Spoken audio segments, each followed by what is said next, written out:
فقر تنها یک واژه نیست. اینجا فقر نان خالی یک مادر است، گرسنگی یک کودک و درد خاموش یک خانواده.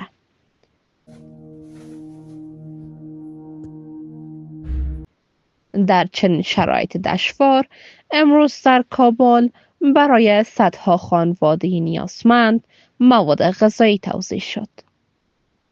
این کمک‌ها با حمایت مالی پینپل کانادا و با همکاری مؤسسه RCD گلوبال به 300 خانواده بی‌بضاعت توزیع گردید. نننۍ مرستې د پینپل کاناډا لخوا شوې ده او RCD ګلوبل د دې پروژې تطبیق کوونکی دی. یعنې دا مواد به د RCD ګلوبل لخوا ویشل کیږي. نننۍ مواد ان شاء الله تعالی چې 300 بېوزله کورنیو سره به مرسته کیږي. په نننۍ مرسته کې وړو، وریجې، دال، بوره، چای او خرما ان شاء الله تعالی جدا بویش. اما در پشت این کمک ها داستان های مردم هنوز سنگین است. اینجا خوشحالی کوتاه است اما نیاز طولانی و فقر هنوز زنده است. ما سخت خوشحال هستیم. خیر بینن، تشکر. یک کمک بشردوستی میکنن بر ما که ما ضرورت داریم به می چیز که به خاطر اقتصاد کل ما خرابات خانه به دوش می باشیم. خیر بینن، یک کمک بسیار بزرگ است که بر ما کردن. فعلا خود زیاد نیاز داریم به این مواد چون وضعیت اقتصادی همگی بسیار زیاد خراب است. همگی به مشکل اقتصادی مواجه هستند. از اینکه بیکاری است، جنگ است، از یک سو جنجال زیاد است و زیاد خوش هستیم.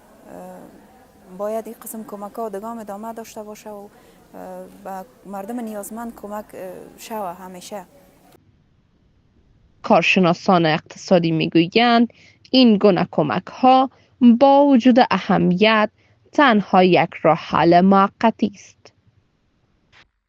کمک‌های بشردوستانه میتونه برای کوتاه مدت برای افغان‌ها موثر تمام شود، خصوصا برای افغان‌هایی که تازه به افغانستان عودت میکنه یا فامیل‌هایی که از اثر حوادث طبیعی متضرر شده میباشند. اگر در بخش صحت است، تعلیم، تربیت است و یا خدمات اولیه است میتونه که موثر باشه، ولی نیاز است که این کمک‌های بشردوستانه را ما و شما به شکل مدیریت کرده باشیم که برای دراز مدت ایجاد فرصت کاری برایشان شده باشه، خصوصا بالای کسب و کار کوچک ما فوکس یا تمرکز بیشتر داشته باشیم که از اینمی کمک‌های بشردوستانه در اینمی ایجاد فعالیت‌های کوچک یا کسب و کار کوچک از استفاده صورت بگیره که تا افغان‌ها به دراز مدت یک منبع عایداتی داشته باشند.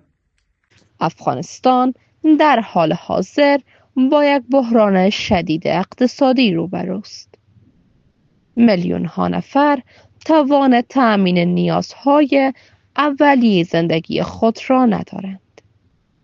این 300 خانواده برای امشب نان دارند، اما فردا چه؟ این پرسشی است که هنوز بی پاسخ مانده است.